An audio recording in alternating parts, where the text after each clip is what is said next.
বেগম বাজারের লোকাল কিশোর গ্যাংয়ের বিষয়ে আপনি একটি পোস্ট করেছেন। আমি একটু জানতে চাইছি যে আপনারা কি জুলাই গণঅভ্যুত্থান শুরু হওয়ার আগে থেকেই আসলে এখানে 2019-20 সালে আপনারা সশস্ত্র প্রতিরোধের কোনো প্রস্তুতি নিচ্ছিলেন আসলে?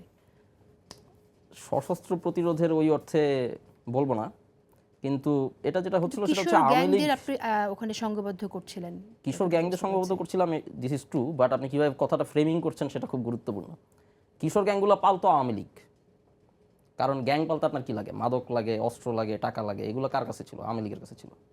এখন আমরা যেটা বুঝতে পারছিলাম যে এই যে তরুণগুলো, বাংলাদেশের যদি কোনো চেঞ্জ হয় এটা তো এই তরুণরাই করবে, কারণ এরা সাহসী এবং ওরা বেছে বেছে এদেরকেই হচ্ছে টার্গেট করতো, কারণ জানে যে এরা হচ্ছে তাদের বিরুদ্ধে দাঁড়ায় যেতে পারে, এরা দাঁড়ায় গেলে শেষ। তো এদেরকে টার্গেট করে এইভাবে দূষিত করে রাখার একটা প্রক্রিয়া আওয়ামী লীগের যে ওয়ার্ড কাউন্সিলর থেকে শুরু করে স্থানীয় যে নেতারা, এটা সবখানে তারা করতো। আমাদের যে স্ট্র্যাটেজি ছিল 2019-22 না, এটা 17 থেকে শুরু হয়েছে, 19-22 এটা আমরা আরও ডেভেলপ করেছি, আমি যেখানে রাজনীতি করেছি আর কি। এগুলো খুবই প্ল্যান্ড ওয়েতে হয় নাই আসলে, মানে যে যেখানে যেভাবে পারছে করছে। আমরা চেষ্টা করেছি যে এদেরকে কিভাবে আসলে ওদের ওই সাহস, ওদের ওই কি বলা যায় একরোখা যে মেজাজ, ওইটা টিকায় রেখে ওদেরকে ওই পথ থেকে নিয়ে আসা যায়। পথ থেকে নিয়ে আসা মানে এই না ওদেরকে নির্বিষ নির্জীব করে ফেলা, ওদের ওই একরোখা সাহসটা থাকবে, ওই জেদ থাকবে, কিন্তু ওরা আসলে এই জেদটা কাজে লাগাবে বৈপ্লবিক একটা পরিবর্তনের জন্য। এই যে আমরা কিছু মাত্রায় হলেও সফল হয়েছি। 138 নামক একটা সংগঠন আপনারা করেন, রাইট?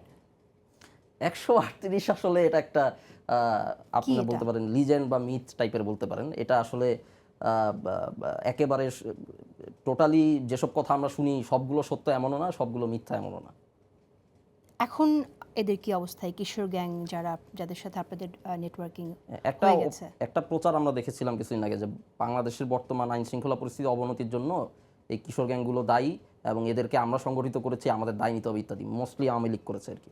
এখন দেখেন কিশোর গ্যাংগুলো করেছিল আওয়ামী লীগ, আমরা সেখান থেকে যত সংখ্যক পেরেছি তাদেরকে উদ্ধার করেছি আমরা বলবো, এবং এটা বললে অবশ্য বেশি বলা হয়ে যায়, শুধু আমরা উদ্ধার করি নাই, আর অসংখ্য মানুষের সহায়তা পেয়েছি, তারাও সাহস দেখিয়ে ওই রাস্তা থেকে ফেরত এসেছেন। একটা বৈপ্লবিক পরিবর্তনের জন্য তারা কাজ করেছেন, তাদের অনেকে গুলি খেয়েছেন, আহত হয়েছেন, তারা ভাই ওই জীবন থেকে ফিরে আসছে। তারা মানে এখন তারা কেন আবার ওখানে যাবে, বিশেষ করে যখন সবাই ফিরে এসেছে আপনি বলতে পারেন এটা? দেখেন সবার সাথে তো আর আমাদের যোগাযোগ ছিল না, সবাইকে আমরা এখানে আনতেও পারি নাই। আপনারা যাদের সম্পর্কে জানতেন, আমি আপনার অঞ্চলের কথাই আমি একটা एग्जांपल হিসেবে নিচ্ছি। আমার জানা মতে আমরা যাদেরকে নিয়ে কাজ করেছি, যারা 2020-21 থেকে আমাদের সাথে কাজ করেছে, এদের কেউ ওই জীবনে আর ব্যাক করে নেই। আচ্ছা, ধন্যবাদ আপনাকে।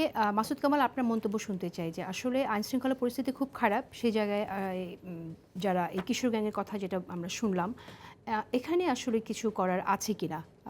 যারা অলরেডি কাজ করেছে, আরিফ সোহেলের মতো আরও যারা কাজ করেছে তাদের সাথে, আপনি কি মনে করেন? না, এই বিষয়টা সম্পূর্ণ আমি অতটা জানতাম না, আমি ওর কাছ থেকে এখন যতটুকু শুনলাম, তো এটা তো আমি মনে করি ওরা একটা ভালো কাজ করছে। এটা বিপ্লবের কাজে লাগাক অথবা নাও লাগাক, অথবা বিপ্লব উত্তর এখন যে সময়টা, এখনও যদি এই ধরনের কেউ থাকে, তো তাদের সঙ্গে যদি ওরা বসে ওদের যদি ট্র্যাক চেঞ্জ করাতে পারে, ভালো দিকে আনতে পারে, তাদের মধ্যে যে সাহস, যে মানে ক্রোধ, সেটাকে যদি ভালোর দিকে তারা ধাবিত করতে পারে, তো আমি তো মনে করি এটা ভালো, এটা সবসময় জন্যই ভালো, আমি এটা খারাপ দেখিনি। কিন্তু সমস্যাটা কি, ওইখানে যারা যায় একবার, তারা তো মনে করেন তাদের কিছু প্রাপ্তি যোগ থাকে, কিন্তু সাহসটাকে তারা তো পুঁজি হিসেবে নিয়ে যায়, নিয়ে যেয়ে কিছু পায়। ওই প্রাপ্তি যোগ না থাকলে কেবল মুখের কথায় তারা আপনাদের দিকে ফিরে আসবে, এটা খুব একটা সহজ বলে আমার কাছে মনে হয় না। কারণ মানুষের যে স্বাভাবিক মানবিক বৈশিষ্ট্য, এটা কিশোর, সে কিন্তু অত লম্বা মেয়াদে চিন্তা করতে পারে না। ওকে আপনি বিকল্প ওর হাতে কী দিচ্ছেন? বিপ্লবের আগ পর্যন্ত ঠিক আছে, এটা এক ধরনের মানে রাগান্বিত ভাবটা হইল। এখন দেশ গড়ার সময়, কিন্তু এখন কিন্তু আর ভাঙার সময় না। কাজে ওদেরকে ডিরেল ছেলেগুলিকে আবার লাইনে উঠানো এটা কঠিন কাজ, সেই কাজটা যদি কেউ করতে পারে। এখানে আরেকটা জিনিস আছে, একটা উপকরণটা কী হবে, তাদেরকে দিতে হবে ধর্মীয় বিষয়টা আনা যেতে পারে।